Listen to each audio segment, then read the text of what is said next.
তো আজকের ব্লগটা আমি নিয়ে এলাম। তো রিসেন্টলি সঙ্গীতার শরীরটা খুবই খারাপ হয়েছে, তো আজকে আর ভয়েস ওভারটাও দিতে পারলো না। ওর গলার অবস্থা তো খুবই খারাপ হয়েছে, তাই ও একটু মধু দিয়ে গরম জল খাচ্ছিল। এই অবস্থার মধ্যেও সঙ্গীতা ব্লগ তো শুরু করেছিল তোমাদের জন্য, কিন্তু সেটাকে আর কন্টিনিউ করতে পারলো না। ব্রেকফাস্ট করার পর ওর শরীরটা হঠাৎই আরো খারাপ হতে শুরু করলো। তো শেষমেশ আর অপশন না দেখে ডাক্তারের কাছে যেতেই হলো। আর ফেরার সময় আজকে আন্টিকেই বাজারটা করতে হয়েছিল।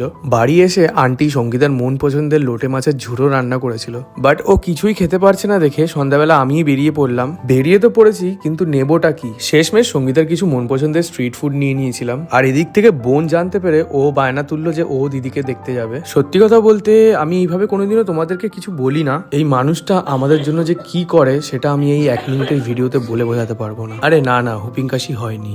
জোকস অ্যাপার্ট, এইসবের জন্য পুরো ইউটিউব চ্যানেলটাই পুরো এদিক ওদিক হয়ে রয়েছে। চিন্তা করো না, আমরা খুবই তাড়াতাড়ি হাসতে খেলতে আবার চলে আসবো নতুন নতুন ব্লগ নিয়ে। টাটা।